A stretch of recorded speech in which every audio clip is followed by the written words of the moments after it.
अच्छा, आज आईएमएफ के उस कर्ज का जिक्र भी छिड़ा जो हुकूमत के लिए, अगर मैं कहूँ कि ख्वाब बनकर रह गया तो गलत नहीं होगा। दोस्त ममालिक से रकम की यकीन दहानियां जो हैं वो अब भी रुकावट बनी हुई हैं। माह जून में मजीद 3 अरब 70 करोड़ डॉलर का कर्ज लौटाना है और हुकूमत का हाल ये है कि अब मांगे भी तो किससे मांगे। कीन अपना यार है जिस पे जानिसार है, जिसने अभी जुमा 8 दिन पहले अभी तक आप इंतजार कर रहे हैं आईएमएफ से 1 अरब डॉलर खुदा के लिए जी वो जारी करते हैं। मुल्क भर में बढ़ती महंगाई की जो कि रिकॉर्ड स्तर पर पहुंच गई है, आमदनियां नाज़रीन घट चुकी हैं, आवाम की रिलीफ के लिए कोई हुकूमत का प्लान नहीं है, शहरी परेशान है और उनको समझ नहीं आ रहा कि वो किस तरीके से अपनी जिंदगियों को गुजारें। अंडर गिवन सर्कमस्टांसेस एक कंट्री कोलैप्स के पास है, वो कौन सा है? पाकिस्तान। तो पाकिस्तान की जरूरत थी कि इसको ठीक किया जाता, लेकिन एक big opportunity, huge opportunity missed. बेशक जो इंडिया है इसमें कोई शक वाली बात नहीं है, वो उसकी जो इकोनॉमिक पावर है वो बढ़ रही है, उसकी इकोनॉमी पाकिस्तान के मुकाबले में बहुत स्ट्रांग हो रही है, लेकिन अभी तक शायद भारत उस तरीके से ग्रो नहीं कर पाया कि उसका जो एटीट्यूड है, जब तक वो एटीट्यूड में बेहतरी नहीं लाएगा इंडिया ग्रो नहीं कर सकता। वो जितनी मर्जी इकोनॉमिक तरक्की कर। भारत के साथ अच्छे रिलेशनशिप आपकी जरूरत है या भारत की जरूरत है? लेकिन ये भी एक हकीकत है कि गोवा में जिस तरीके का इंफ्रास्ट्रक्चर है, जिस तरीके से वहां पे ग्रोथ हो रही है और एक there is a sense of positivity और एक कॉन्फिडेंस है लोगों के अंदर कि इंडिया ग्रो कर रहा है। I think there is a self belief. ये चीज बहुत ज्यादा इंपॉर्टेंट है। हमें बुरा लगेगा, लेकिन ये कहना कि भारत को एक ग्रो नहीं कर रहा उस तरह से, ये मेरे ख्याल में। Friends, welcome to my channel for another reaction video on Pakistan. तो इस वीडियो में देखिएगा कि इकोनॉमी के ऊपर डिस्कशन हो रहा है और एक डिस्कशन हो रहा है वो है कि कैसे इंडिया, पाकिस्तान और अफगानिस्तान, ये जो तीन जो कंट्री है ना, इनमें जो इंटरनल रिलेशंस है इसको कैसे बेहतर करें। तो फर्स्ट आ जाता है इकोनॉमी। देखिए पाकिस्तान की इकोनॉमी में ज्यादा कुछ बोलने का नहीं है क्योंकि इन्फ्लेशन बहुत हाई है। करेंसी तो देखिए compare to US dollar almost वो बहुत ही गिर चुका है, मतलब बहुत ही खराब सिचुएशन है। ठीक है, अब इंपोर्ट और एक्सपोर्ट, इंपोर्ट तो डेफिनेटली बहुत ज्यादा है और इतना ज्यादा है आप सोच भी नहीं सकते, इतना ज्यादा है। मतलब उनका जो एक्सपोर्ट्स है ना, उनका एक्सपोर्ट एकदम नेग्लिजिबल है और इंपोर्ट बहुत ज्यादा है। तो जिसके बदले में उनका जो फिजिकल डेफिसिट होता है ना वो बहुत हाई है। उसके बाद ऐसे पाकिस्तान कुछ उतना मैन्युफैक्चरिंग नहीं करता है, सर्विस भी एक्सपोर्ट नहीं करता है, कुछ नहीं करता है। तो जिसके बदले में उनका जो ओवरऑल इकोनॉमी है ना वो खराब है। और ये तो ठीक है इकोनॉमिक कंडीशन, उसके बाद जो इकोनॉमिक कंडीशन खराब है और इसीलिए क्या है कि पाकिस्तान में जो सिक्योरिटी चैलेंजेस है ना वो बहुत ज्यादा है। फॉर एग्जांपल टीटीपी है, सिंधु देश रेवोल्यूशनरी आर्मी है, बलूचिस्तान रेवोल्यूशनरी आर्मी है, लिबरेशन आर्मी है, सॉरी ये एक है बलूचिस्तान लिबरेशन आर्मी और एक है सिंधु देश रेवोल्यूशनरी आर्मी। ठीक है, ये मतलब वो रेवोल्यूशनरी और लिबरेशन एक लगता है। तो ये सब प्रॉब्लम्स है। इसके बाद और एक जो सेकंड टॉपिक है वो है अफगानिस्तान, पाकिस्तान और इंडिया। देखिए प्रॉब्लम यही है, आप अफगानिस्तान, पाकिस्तान और इंडिया का बीच में एक्चुअली पाकिस्तान है, मतलब अफगानिस्तान और इंडिया के बीच में पाकिस्तान है। पाकिस्तान अब किसी के साथ उनका कॉन्फ्लिक्ट में ही पैसा बनेगा क्योंकि उनका जो डीप स्टेट है, जैसे स्पेशली पाकिस्तानी आर्मी, उन लोगों को पता है कि हाउ टू मेक मनी। ठीक है, और उनका मान लीजिए कॉन्फ्लिक्ट नहीं रहेगा ना तो पाकिस्तानी आर्मी का कोई जरूरत नहीं होगा, तो फिर तो वो लोग पैसा कैसे बनाएंगे। ये जो यहाँ पे वो टीवी में बैठ के बोलना कि ठीक है अफगानिस्तान, पाकिस्तान और इंडिया का जो रिलेशन वो बहुत अच्छा है, हो जाना चाहिए, तो ऐसे नहीं होता है ना। और मान लीजिए ठीक है आपको मुझे लगता है कि अच्छा चलो हो जाएगा, तो आप ये जो शेरशाह था ना, वो तो ग्रैंड ट्रायंगल रोड तो इसीलिए बना था ना, पूरा इंडिया को कनेक्ट कर दिया था काबुल तक। तो तुमने उतना ही मतलब पसंद था तो तुम अपना जो हिस्ट्री है उसको ही थोड़ा पढ़ लेते अच्छे से, इससे तो तुम कुछ सीख तो जाते हैं ना चीजों को। लेकिन उनको ये सबसे कुछ मतलब नहीं है, उनका सिर्फ डॉलर, जब जहां से डॉलर देगा तब उसी हिसाब से अपना इंटरेस्ट लेगा, अदरवाइज वो सब बकवास चीज है। एनीवेज आप देख लेते हैं कि पाकिस्तान इसके बारे में क्या सोचते हैं, हम वो देख लें, सुन लें। और हम ये समझेंगे दिल से कि इंडिया के साथ तिजारत में या इंडिया के साथ थोड़ा रिलेशनशिप को नॉर्मलाइज रखने में, जिस तरह चाइना और ताइवान का है जो एग्जाम्पल दी गई है अभी, उसी तरह क्या पाकिस्तान अपने मौकफ पे कायम रहते हुए इंडिया के साथ तिजारती और लोगों के ताल्लुकात क्यों नहीं कर सकता कि इंडियन जोड़ा पाकिस्तान में बैठा हो या पाकिस्तानी जोड़ा इंडिया में बैठा हो, जैसे कि जैगम साहब ने एग्जांपल दी है। ये दूसरी चीज है, हमारे दरमियान इंटरनल ट्रस्ट डेफिसिट खत्म होना चाहिए इस बात पे कि हम एक दूसरे को गद्दार फौरन करार देते हैं। अगर कोई आम नॉर्मल बात भी दुश्मन मुल्क के साथ की जाए या ईरान के साथ भी की जाए, सऊदी अरब के साथ भी की जाए, चाइना के साथ भी की जाए, तब भी इल्जाम हम एक दूसरे पर लगा देते हैं कि करप्शन हुई है चाइना के साथ, प्रोजेक्ट में ये हुआ है वो हुआ।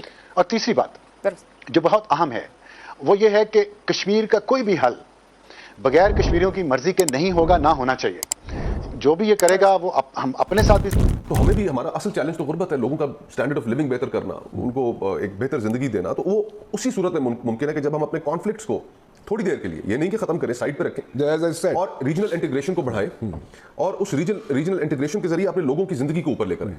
और ये डुएबल चीज है, out of the box thinking का एक आइडिया है कि जिसमें अफगानिस्तान भी बेनिफिट करेगा, पाकिस्तान भी बेनिफिट करेगा और इंडिया भी बेनिफिट। अच्छा, एग्जैक्टली आपके जहन में क्या है, what is in your mind कि यहाँ से काबुल से कलकत्ता तक बैरियर्स कोई ना हो, like they should not be like European union में राना भाई क्या है, freedom of movement and freedom of goods के तौर पर चलाना है। आज हम एक फेल्ड स्टेट का तस्वर पेश कर रहे हैं और अगर हमने इसको कामयाब रियासत के तौर पर चलाना है तो दो इशूज हमें एड्रेस करने हैं, एक इकोनॉमी और एक टेररिज्म।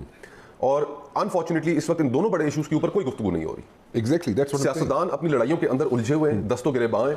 हर रोज पिछले 7-8 महीने से टीवी के ऊपर एक टॉक शोज के ऊपर और तमाशा सुबह से लेकर शाम तक चलता है और उसके अंदर एक दूसरे को गालियां दी जा रही हैं, एक दूसरे के ऊपर इल्जाम लगाए जा रहे हैं। लेकिन इस चीज का अदराक नहीं किया जा रहा कि आज पाकिस्तान के अंदर जो महंगाई है वो श्रीलंका से ज्यादा हो चुकी है। Yes you right. एशिया में सबसे ज्यादा महंगाई इस वक्त पाकिस्तान में 48.1% inflation, it has gone through the roof. और यहाँ पर गुफ्तगू ही नहीं है उसके ऊपर। गुफ्तगू है कि इसने क्या कह दिया, ये रहेंगे या हम रहेंगे, ये कोई गुफ्तगू है। 23.5 करोड़ लोग हैं, उनकी आप जिंदगियां देखेंगे कितनी मुश्किल हो गई है हमारी इस लड़ाई की वजह से। क्वेश्चन यहाँ पे करना चाहूंगा पाकिस्तान के हवाले से, भारत के साथ अच्छे रिलेशनशिप आपकी जरूरत है या भारत की जरूरत है? मेरी नजर में पाकिस्तान की जरूरत है। क्राइसिस ही क्राइसिस है, हर तरफ से चारों तरफ से घेरे हैं। IMF वाले भी जवाब दे चुके हैं। अफगान भाई जो आपने सारी जिनसे बहुत पैसा बनाया वो भी आंखें निकाल रहे हैं। हमारे चाइनी भाई भी जो है वो अपने सारी दुकान बंद करके तो वापस चले गए हैं। आपने काफी, हमारे आर्मी चीफ साहब ने जाके अब काफी उनको यकीन दहानियां कराई हैं। लेकिन अंडर गिवन सर्कमस्टांसेस एक कंट्री कोलैप्स के पास है, वो कौन सा है? पाकिस्तान। तो पाकिस्तान की जरूरत थी कि इसको ठीक किया जाता, लेकिन एक big opportunity, huge opportunity missed. लेकिन मुझे अभी तक ये नहीं समझ आ रही।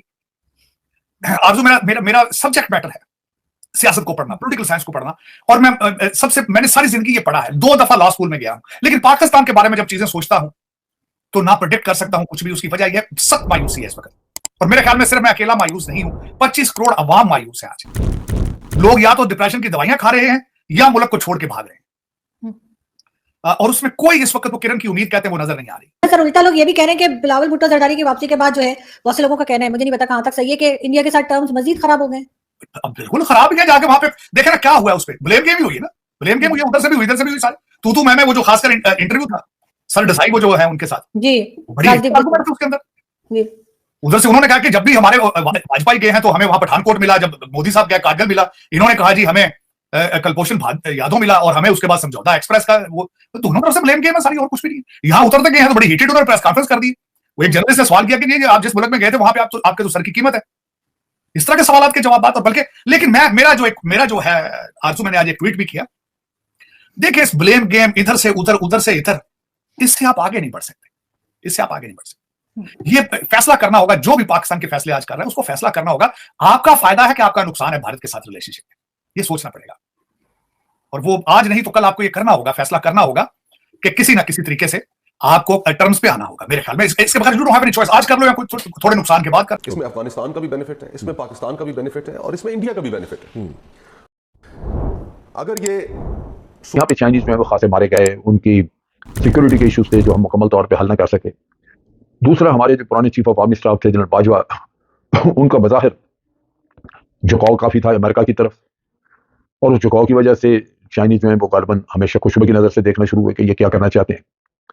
खासतौर पे जबकि चाइना इस वक्त एक ऐसी पोजीशन में है जहां अमेरिका उसके खिलाफ सफा रहा है, और अमेरिका समझता है कि एक एडवर्सरी, उसका जो मेन एडवर्सरी है वो चाइना है, और उसके लिए वो भारत को साथ मिला के क्वाड वगैरह और ये पैसिफिक और साउथ चाइना सी में वो चाइना के लिए खासी चैलेंज बना रहा है, जहां ताइवान का झगड़ा भी मौजूद है। तो एक तरफ तो वो हमारी अपनी पोस्चर, हमारी अपनी अप्रोच को वो देखते हैं कि जी हम अगर अमेरिका की तरफ झुकाव कर रहे हैं इन हालात में, जबकि चाइना और अमेरिका एक दूसरे के खिलाफ सफा रहा है, तो वो लाजमन हमेशा की निगाह से देखेंगे। टच दे दूं आपको।